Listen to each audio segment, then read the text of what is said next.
And welcome back to another week of the Sunday Show with Johnboy and Snicko. Look, we've got a heck of a show coming up. Snicko has actually graced us with his presence not once but twice in a row. Probably let him hear it again until I think he's made up enough for skipping on us a couple of weeks ago.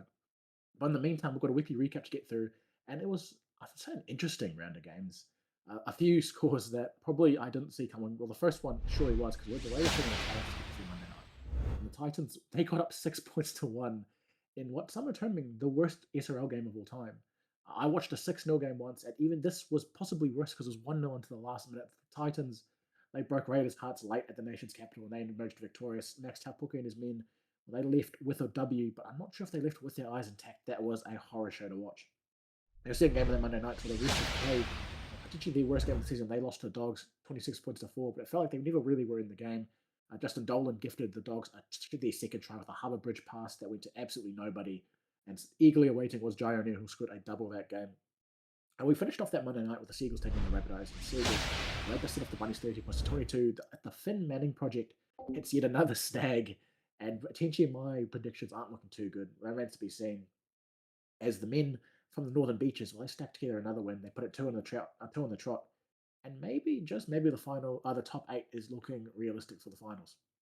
Only time will tell. And then we went on to Tuesday, and the poor Eels, well, a foreshadowing of what was to come. The Eels went down 36-0 to the Wars at home at Combank. It was a brutal watch for an Eels fan. The Warriors just far too good. Their middles are ridiculous. Like, it is genuinely absurd how good their middles are. Jalen Saltner, Chris Lord, and Kobe Johnston just chewed him up the seams. Amac tried to put up a fight. He was very, very good. And so was Jack Jimmy and David Coleman. Unfortunately, they were put in straitjackets by a rampant Wires forward pack. Now, your last game of Tuesday, the Dolphins going down to the Tigers, 18.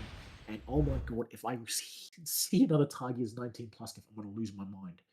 They made it. They made good on their promise. They absolutely spanked the Dolphins. And yet another one of my predicted top 8 teams goes down. It's been a rough week if you've been my predictions. Now, on Wednesday, and the miraculous has happened. I couldn't believe it myself, but the Cowboys, they choked a 12-point lead to go down 19 points to 18 to the Knights. Rampant Knights team, Otis Keane, and I believe Pancake Gamer combining to put the tries together. That equalised the game before the Cows, well, they were sunk by a late Alex Realmy field goal off an offload from one of the second rowers. Realmy, cool as you like, from only about 30 metres out, slotted it, went straight through the posts, and was one hell of a finish to a game that sees the Knights. They gave their fans some relief, and they, I believe, hauled themselves off the bottom of the table above the Titans on points differential. Now, your last game was the Sharks, and I'm sure that Pretzel's going to find a fantastic highlight for me. The Sharks were 20 points to 18 winners over the Panthers, a valiant Panthers team. But unfortunately, the effort was futile. They went down in a brave showing out at Shark Park. Probably not the worst start for them. They went down 8-0, which again is another. I believe it's another slow start for them. They started slow against the Doggies, and it cost them in the end. And it was the same tale here. Dom Young was good out of half. I thought that Robert Mobberston and their other prop were actually quite good as well. Unfortunately, probably stacked up against the best pack in the competition. It's always going to be a tough mission. And when we get given as many repeat sets as we did, it's natural that it's only going to make you pay. But more on how great we are later. For now, hope you sit back, relax, and enjoy the show to come. It's sure to be a good one, and I'll catch you on the couch. And welcome to another week of the Sunday Night Show with Johnboy and Snicko. Snicko's clocked in for work. It's a miracle. It's 2 weeks in a row on the trot. We get blessed with his voice once again. It's good to have you, Snicko. How you been? Yeah, I'll tell you what, you missed 1 week. And all of a sudden, Never hear the end of it. Yeah. You ever heard that story about that goat and the man? No. What was the story about the goat and the man? You know what? Actually, I might leave that one for another week. How was your week anyway, John? Oh, it was good. I had a mini heart attack. I tell you what, the heart surgeons in Auckland are licking their lips at the prospect of me coming in. Because I tell you, these sharks, they do it to you. If we find new and inventive ways to stress me out. My saw me pacing furiously up and down the house as we held on to a narrow 2-point win over the Panthers. So, a lot to talk about. A lot to maybe dissect. Typically, shark attacks lead in to loss of limbs rather than heart problems. But I suppose in the simulated world, anything is possible. Well, after I lost last week, I actually got the boys to watch Jaws and then The Meg. The Meg's kind of mid, but Jaws is a classic. It's a good film. Have you watched The Meg 2? Yes, I have. I don't like what... I haven't. Was it any good? How as good about as a movie about moving big on? sharks can be. But with that being said, I suppose we just kick on to our six against Nico. We like to keep things short and sharp. 10 meters. And so, do you Yeah, want do me you to? want to kick us off? I will kick us off. And as a certified doubter of the Tigers and potentially a hater of gifts of mass-produced gifts, I will say it has been an impressive couple of weeks. They put together a big one over the Dolphins, obviously the week before. Oh, last week, sorry. And then the week before that they beat the Eels. So, is there something brewing out, in the southwest? Maybe. Bonkers. There's a No. lot. I think you should watch out. If nothing else, what do you got for me? Yeah, I think that they're just not that good. Anyway, moving on. My first six again, rather than talk about teams, I think I'm going to talk about what I said last week. The Raiders. I don't know how they're winning their games, as I said. To quote myself, if I can be so presumptuous, I don't know how they're going to lose their games either. And let me tell you, losing their game 6-1, Yeah, that that's was awful. incredible. And I just thought I'd revisit last week's prediction and just bask in my glory slightly. I've got nothing to say. That 6-1 was dreadful. I honestly, I wanted to turn it off. If it wasn't for this program, I probably would have. We'll move on to my second. And here I've got the Knights. I'm a Knights hoper now. After that field goal win over the Cowboys, that came back from 2 tries.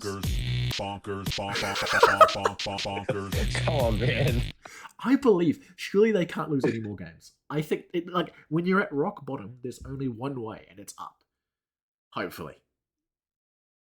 Yep. But by the same token, it's a long way to go. What do you got for your second? Yeah.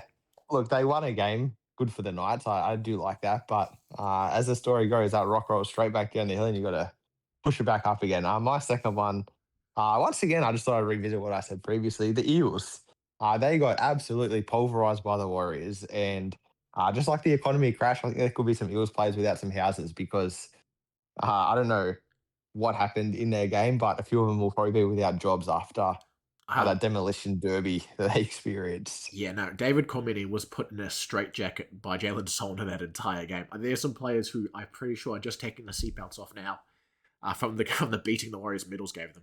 They're pretty handy, eh? Imagine. Oh, they go all right. I'll go on to the third then. We'll keep it because I think you've got a bit of a banger for your Greek Freak of the Week. I'm looking forward to it. But I've got Manly as dark horses. I think they've finally figured it out. They've put together 2 good wins. They defeated a very impressive Sharks team last week, and they got on real well against the Rabbits. And I guess the real test is if they can beat the Resurgent Tigers on Monday, which will be a very, very good game to watch when it comes to it. No dissent there, Snicko? No, I've been a Manly fan for a long time. As long-time listeners of the pod will know, I especially liked them that week that they beat you. But previously, even before that, I was up and about, and I think they have what it takes. They've taken a while to put it together. What's your third? So I guess that's my third one. Yeah, I'm actually going a bit off script here because I was going to talk about Manly as well, but I'm going to change my mind. And instead, I'm going to say Tyrese Tonga is the best second rower in the comp in What? a position that's Ooh. stacked at the moment. Bonkers. Let me finish. Thank you very much. Like, in a position that's stacked, you left the Storm as a gold, I believe. You've seen what's happened to the Storm without him there, and you see what he does week in, week out for the Bulldogs. I don't think any other player is having that kind of impact. Not Saltner for the Wires. He's scoring doubles for fun. Yeah, but he's also playing in a team that has like 30 different strike options, so very hard to stop. All right. I don't know because there's so much quality around the league. Actually, funny enough, I'll put it this way: if Sultana got pieced up by Pepe Lopez, Tyrese Tonga put Pepe in a blender. Fair enough. I guess I won't push back too much because we're looking forward to our favourite segment of the week. Snicko, it's time, I believe, for the Greek Freak of the Week. Those who fail to learn from history are condemned to repeat it. I knew this was your favourite segment, even if you didn't agree last week. I could tell that you enjoyed it. But this week, my Greek Freak of the Week is Damian Moana and his Merry Men of Warriors. Not talking about Robin Hood, completely different set of merry men. Damian Moana, I believe, is akin to the famous warrior Achilles. Firstly, if you've seen Troy, very handsome man played Achilles. If you've seen Damian Moana's character, very fitting. But secondly, they just seem to be unbeatable at the moment. We saw what they did to the Eels. They were meant to be, a big contender, and just like on the beaches of Troy, Achilles led the charge, and they just dominated And just like Achilles, the Warriors do seem to have one weakness, and that's the tricolours, because I think we were the last team to beat them. And so for that reason, and it's actually a bit concerning about how good they are at the moment, Damian Moana and the Warriors, they're my Greek freak of the week. I don't think a freak of the week has fallen into you up quite as much as the Achilles heel being the Roosters. There needs to be investigation into the Roosters propaganda machine. If long term listeners like pay attention, all right, he always G's up the teams that they beat the week before and then the week after to make it look like they're better than they actually are. The Wires are the goods though. It's hard to disagree when they've just been handing out belt to ass for the last 7 weeks bar your game. I don't know what happened. Have they just lost the one game, the Warriors? Or have they lost just two? just you guys. They've Oh, won. funny that. They've won every single game convincingly, other than that. Yeah. All right. Looking forward to next week. Yeah, looking forward to it. That's my favorite part. Second favorite part of the week, I suppose, is going through the week games, and we'll go Monday to Wednesday fairly short and sharp, so we can see what you have for us, Snicko. But the Tigers and Seagulls, I'm going to go Tigers 1-12. I don't think we'll get that. Hopefully, we don't get the 19 plus. But I think Manly's reclamation project probably runs into a snag against a Tigers team that's further along in the process than they are. I think a late try to Will Kay will seal the Seagulls' fate. They'll be out at Leichhardt, I believe, this coming week. The Panthers take on the Roosters. Roosters 19 plus. Bulldogs take on the Raiders. Roosters 19 plus. The Panthers are good, but they do have like 10 minutes in them where they're just awful. And like well, luckily for the Panthers, we have like 50 of those a game. And so they'll play a Roosters team that has strike out in the edges. It'll just be a matter of seeing if Ross Buckley actually comes to the party this week. Following that, with the Bulldogs taking the Raiders, Doggies 1-8. I don't know. I'm pretty worried about the Raiders after only scoring 1 point against the Titans in 80 minutes. I thought they'd handle them with ease, but instead they got ambushed at home nevertheless. So it's hard to see how a Bulldogs team that's on the rampage after losing to the Sharks will react to taking them on. Then on Tuesday night, we've got two bangers. We've got the Sharks taking the Raptors, Sharks 19 plus. Cowboys taking on the Eels for the second slot though, and I believe we'll see the Eels come right. They've had two pretty tough weeks. Their loss to the Tigers was dispiriting. Their loss to the Wires was a rout, to be honest. It wasn't close during the entire game. There wasn't. What? What? They're out. What did you say? A rout. I think that was arousing. So I didn't know you're a Warriors fan. But given that, I think the Eels have to bounce back. The Cowboys, they choked a 2-try lead to a team that was near the bottom of the table. I don't see it at the moment. Unfortunately for Monkeys Men, I think they'll go down. But then that leaves the Warriors, the Dolphins, the Storm, the Knights.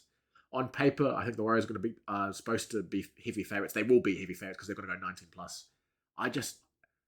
I'm a Dolphins fan. I've been back trusted Chat GPT this entire season, I think, apart from our game. I don't see a world where they stop the Warriors from scoring more than 30 points. The Warriors are going to run roughshod. They will probably score a double. It'll be tough if you're a Dolphins fan. And then the Storm take on the Knights last, and the Storm are a bit off the track. I would have talked about them again, but they had the bye last week, so it's hard to chat about a team that's not playing. But I'll go Knights 1-8 in the upset. Now, any of them you disagree with immensely, Snicko, or any games? Yeah, that last one. Storm, they've had a rough couple of weeks, but the Knights, I think, have won 2 games all season. Is that correct? Yes, but the Storm haven't won much more. That's true, but I just think the Storm, they're a bit like the proverbial child on the seesaw. Yeah. And I think that they'll get the Knights. They're on the upswing at the moment, and I think the Knights could be in a bit of trouble. My game of the week is actually the Eels versus the Cowboys, mainly because the Cowboys just do weird things, man. Those games, who knows what's going to happen. Seems to be a lot of points scored. When the Cowboys win, they like to put on 50, and sometimes even when they lose, they like to concede 50. So the Eels are a very gritty team. I think they might be able to find some attacking spark this week, with any luck anyway. Yeah, well, actually, onto your point, they are just I never know where the Cowboys are. On any given week, they could do legitimately anything. I know you could say that for any team, but for the Cowboys, it genuinely feels like they'll score 40 one week and then they'll concede 50. Like the Raiders pieced them up right after, I believe they had like a close one against. They beat you guys, and then they got pieced up by the Raiders by like 40 points. So yeah, and the week before they conceded 50 to the Bulldogs or something like that as well. Yeah, very strange team. They're all over the shop, and so it'll be interesting to see because we're going to enter round 8 coming up, and that there's not much after. There's 6 rounds after that. And this is probably where your boots need to hit the road, and if they want to make the finals, they need to get a move on. But otherwise, I think that's all we're going to have time for today. It's been a pleasure to have you, as always, Snicko. Enjoy your round 8. It looks like it's going to be a banger. And we'll catch you Yeah, same before time. we go, Oh. there's rumblings of a rep round announcement or a representative feature announcement coming through the SRL and potentially a trade window. So yeah, keep your eyes peeled. Oh, that should be good. I always we'll have a fun discussion during the trade period. I think it's always a Keep very hot cut. Love it. yeah, absolutely. We're adding a couple new segments, I think, but that international period will be interesting. Stay tuned. We'll see you same time next week. Until then, take care, brush your hair, and I'll see you in the next one. Mwah.